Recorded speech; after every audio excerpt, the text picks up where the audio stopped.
Ladies and gentlemen, the play is the thing. With your host, Judy Sleed. Special guest, Colin Mather, owner of the seafood shop. Now here's Judy.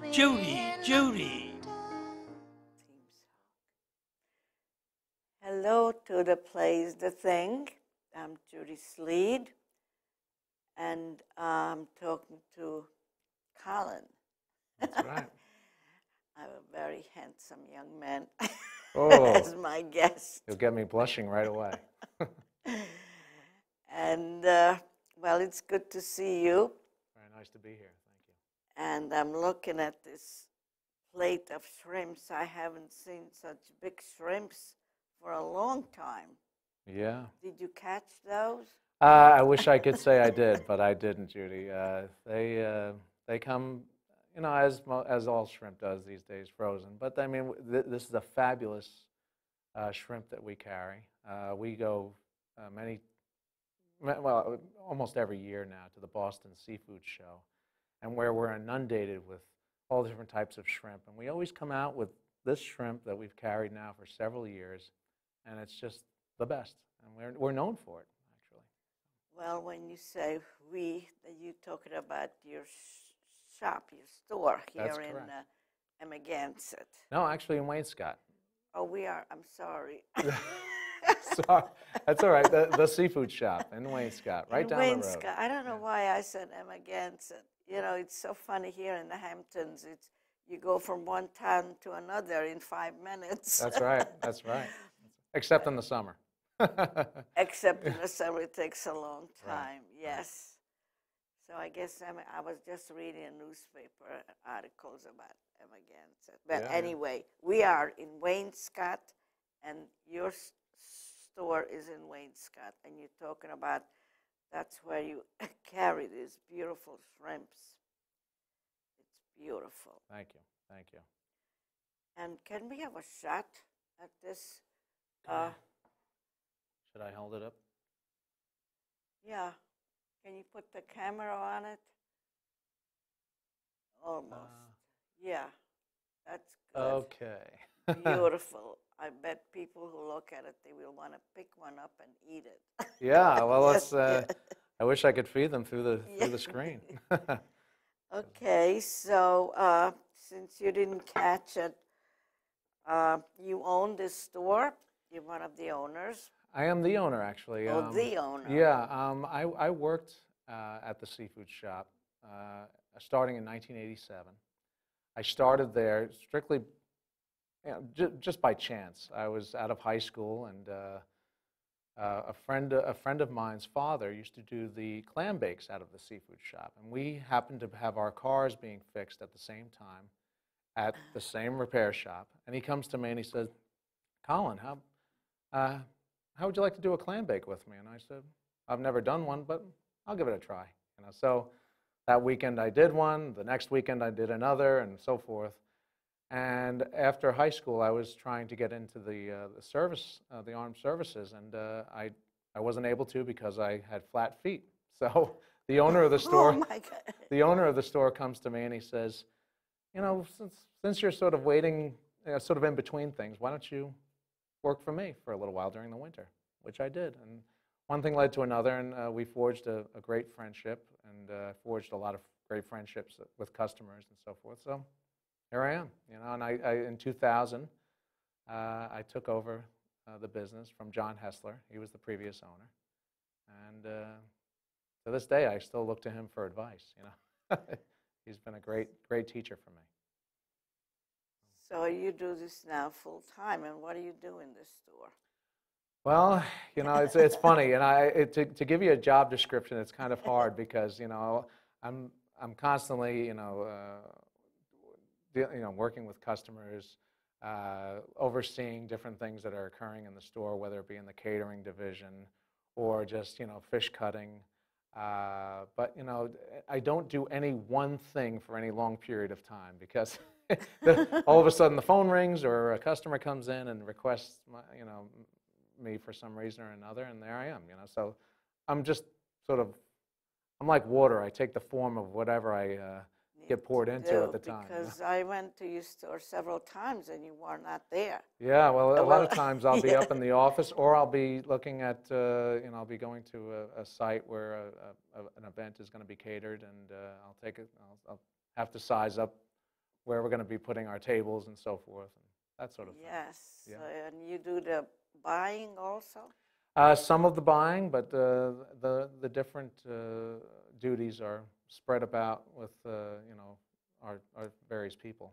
How many people work there? Well, in the wintertime, you know, it can go down as low as 7 people. In the summertime, if you include our catering help, we're probably up, you know, around 20, 25 people. You know. Wow, So that's a lot of responsibility. it and is. you're- It is, and you know, I always say it's a small building, but Yeah. it's got very long tentacles. It's sort of like an octopus, you know. We reach all over the Hamptons. You know, Yeah. so. Right. So let's go back to where were you born? I was born in New York City. At the age of 1, though, my father, who was in the advertising business at the time, he moved us over to Copenhagen, Denmark, Wow. and we lived there for 6 years. I do have, I mean, my father had Danish heritage there, so that was one of the other reasons why we were there. And I had my grandmother there and grandfather and so forth. And then my mother moved us back to the United States, back to Little Sag Harbor at the time. This was in the 70s when, you know, it was a much different place, of course. So I was sort of half in one culture, half out of another, and that type of thing. So, you know, it was a nice place to grow up out here. I had really a very good childhood in that regard. You know, I had a little bit of a mix. You know, so. Well, Sag Harbor, I happen to like Sag Harbor a lot. It's a quaint little town. Yes. Yes. Yeah. Yeah, see, I don't mix up Sag Harbor with Wainscott or Amagansett. That's right. It's true. Well, I mean, forever it was Yeah. considered the unhampton. You know? Yes. So I always say, you know, I always refer to the 5 and Dime that's in Sag Harbor, that little store. Yes. And I say, if that's the, you know, if that ever goes, I said, that's it. Sag Harbor's over, you know, because that to me indicates that it's Right. a little different, you know. It is. It's a nicely. They have everything in that store. They do, they do. I mean, you can look online for a lot of things. You can look in the big box stores, and then all of a sudden you'll find it there. Yes. You know, that's true. Yes, that's the everything store. Yes, it is. It is. So you speak another language? I wish I could say I did. I understand it better than I'll speak it. But I did speak it when I was very little. But when we came back over to the States, my parents said, you know, we don't need to keep up the Danish because, let's face it, only 4 million people in the world speak Danish. So, and there are not many of them are on this side of the pond. So, they didn't keep it up with me. And I have to say, I was, when I got older, I was a little disappointed that they didn't, because, you know, I would have liked to have been able to speak that second language. Because I do go back over there every so often, you know, and I still have relatives over there. My father's sister still lives there. It's almost like Hungarian. Because I'm right. Hungarian and nobody else speaks it. Well, that's true. That's true. And you know, it's funny. Hungarian, when I've heard it spoken, in some instances, I'll mistake it for Swedish and from a distance. It has the same sort of cadence. Oh. And I often I'll say, "Are you Hungarian or Swedish?" Sorry. So how do you know Hungarian? Well, I have a couple of customers that Oh, really? that do speak Hungarian. And I did have one exchange student some years ago work for me that was Hungarian. Very interesting. Yeah. Very. So what did you take up in school when you Oh. were growing up? Well, my forte wasn't in school, that's for sure. You know, I was one of those young guys that loved to be out of school. But although I did do well in school, when I did apply to colleges, I got accepted. But I ended up going to Suffolk Community College for a couple of years and just, you know, doing a liberal program there. But I did always come back to the shop here to work. And then I also did an extensive amount of traveling in the wintertime. You know, I would drive across country, or I would get on a plane and go over to Europe and get on the Eurorail, and you know, things like that. That was more of an education for me than sitting in the classroom, and also I read quite a bit on my own, so I was sort of somewhat self-taught. That's good. That's sometimes better than schooling. Well, it's a little less expensive. That's true. That's also the That's case. true, Yeah, yes. yeah. So you have any siblings? I do. I have an older sister, Claude, and she lives in Riverhead with her family. She's works at the IGHL, which is for mentally handicapped people. Oh, And that's nice. yes, she's as I've always said in the past, she does saintly work, you know, because it's very tough at times, and she's done it for many years, and I really admire her for that. She's you know, she really, where other people have burnt out in those careers, she's stuck with it, and she's wonderful at it. So she, in many ways, I think she's more productive than I am in society, you know. So, but anyway. So you were talking about your father being in advertising? Yes, yeah. He was originally on Madison Avenue. It was during the Mad Men era, which I'm sure everyone's familiar with now because of the show. So he did a lot of major accounts, Procter and Gamble, Ford Motor, you know, the whole bit. And he was very good at it. But after a while, he got a little tired of the rat race, as The he rat put it. race. There was a lot of rat race. Yes. There. Yes. And as we discussed earlier, it got a little less fun as time went on, because it just, you know, people got much more serious about advertising, and that's understandable. But it was a different ballgame when TV first started and things like that. So needless to say, he might be a little proud of me right now, being on the other end of a camera, because you know, he was always on the other side of the camera, you know. So right. So, but he's no longer with me anymore. He was a tremendous help to me at the store for the years that I took over. What did he know about shrimps? He did. You know, I tell you, it was amazing. He whatever he put his mind to, he got involved in to the highest level. And if he started reading about seafood, he knew a lot about it in a very short time. So I was very fortunate. He would come and, you know, open up the registers for me in the morning and help close down at night. He loved it, because it was just it was a totally different work area than he was accustomed to. He was used to working either behind a typewriter or a computer screen. So this is more hands-on. And your mom? My mom, who again no longer with me, she was a social worker. She got involved in that late in life. She went back to school at the age of 50. Went to Stony Brook, got her master's in social work, and she did that for the rest of her life, basically. She was a specialist. That's where your sister gets it from, huh? Probably, yeah, probably. Yeah. She specialized in addictions and so forth, and she helped a lot of people. So I was always very proud of her too. You know, especially going back to school and doing exceptionally well in school. She graduated with a 4.0 after 4 years at Stony Brook, which was... That is ambitious. Yes. In that stage in your life when you choose a different career. Absolutely. Yeah.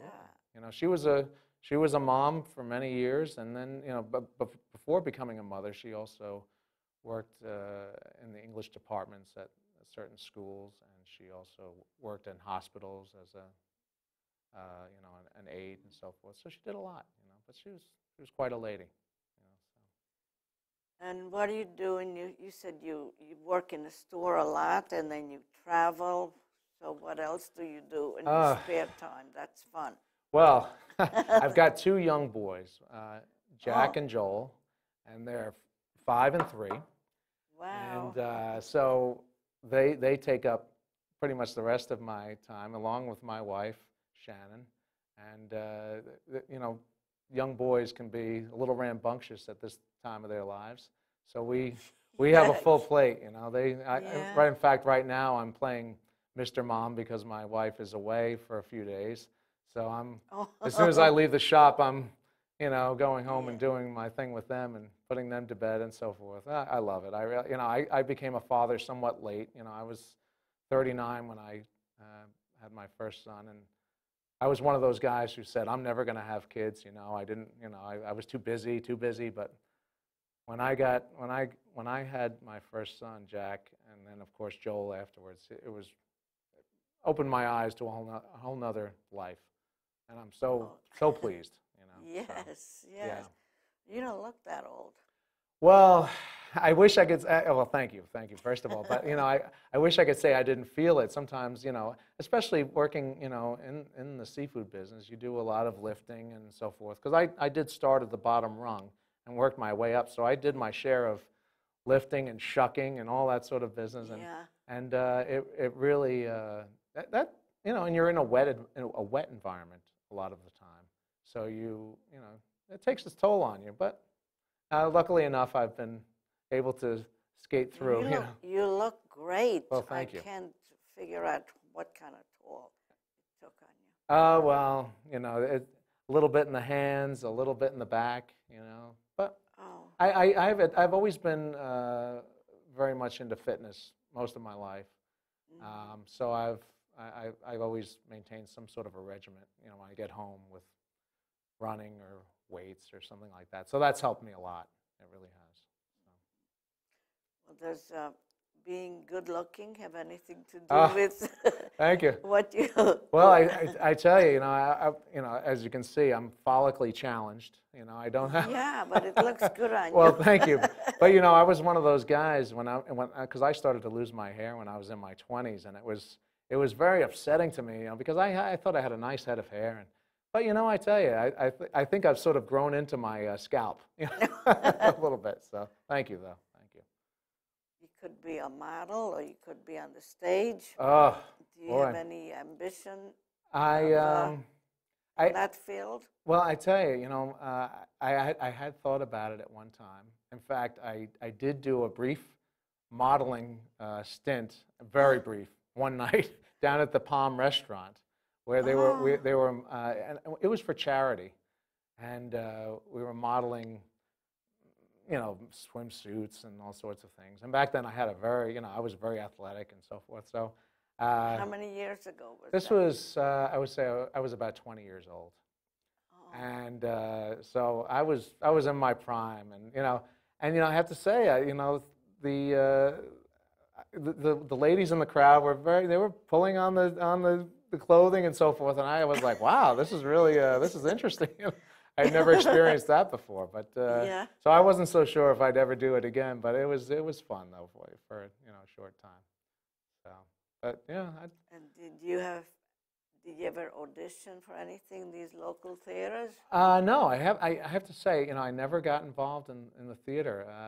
And sometimes I feel to my dismay, I would have liked to have tried. It's never too late. Maybe, yeah, maybe. Maybe this is the start of something here, Yeah, Yeah. yeah. Sure. I wouldn't mind. You surely fit the bill. Well, thank you. Thank you. Boy, you really. Well, I would love to try your shrimp. Well, I feel there's no better time than the present. Okay. This is a nice, really nice shrimp here.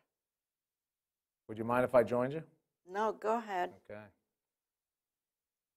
My father always said a lady should never drink or eat alone. Really?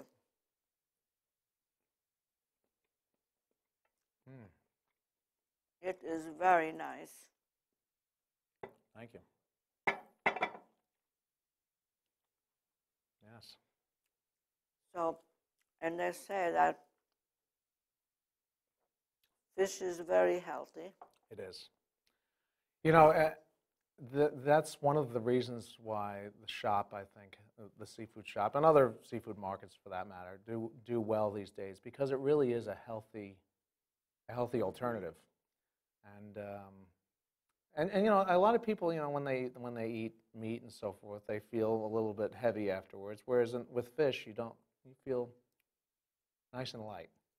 Right. Whenever I go to a restaurant, which is not very often, I always order fish, Yes. a Yeah. fillet. Yes. Oh, yeah. Because, like you said, it's light, it goes down easy. Now, being that you're of European heritage, I wonder, because I find this to be true. A lot of Europeans, when they come into my store, they look at the fillet case and they say, what did you do to what happened to the rest of the fish? You know, Oh. because you know Americans don't want to deal with bones or heads or tails or anything looking at them from Yeah. from the plate. You know. Yeah. So so of course we fillet them and take out the bones. But it's funny. I wonder if you when you first came to the country that you noticed that.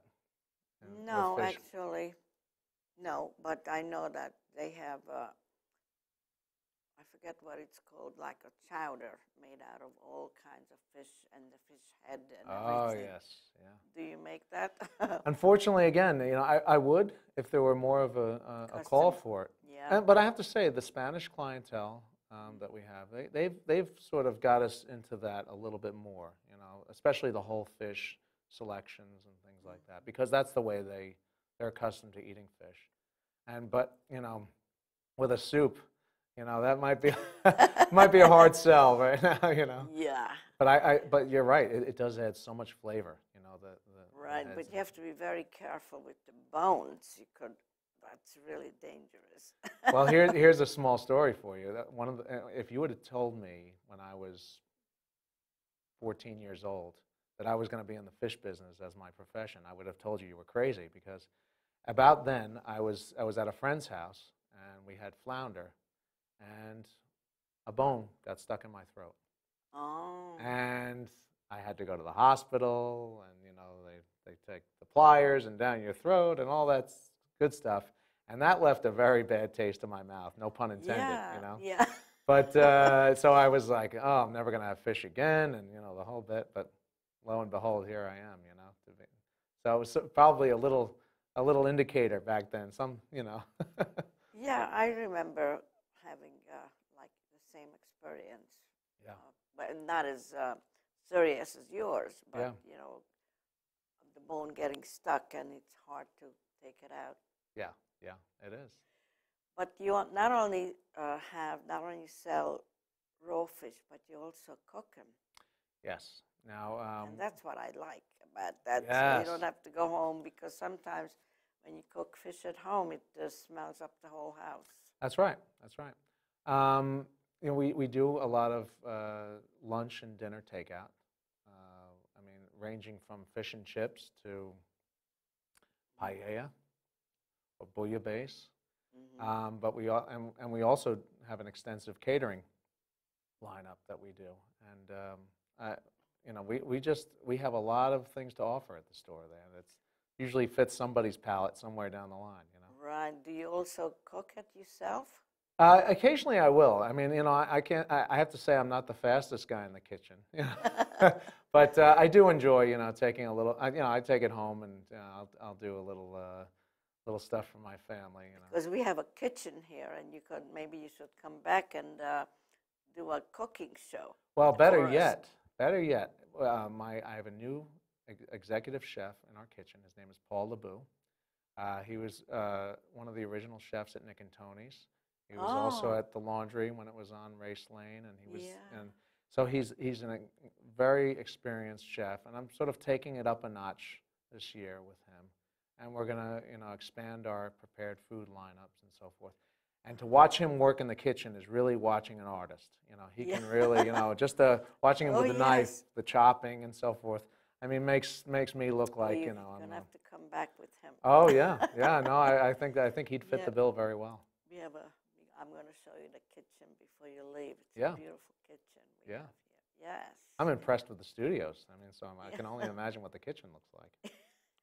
Yes, our new executive director, Seth Redless, he redid this whole place. Oh boy. Because I've been doing this show like for 8 years, and it was very different. The first show, everything was black, and all the cameras were here, but they were different, and people actually had to get people to work them. Yes. Oh So yes. everything is out there. No. So everything is just much nicer.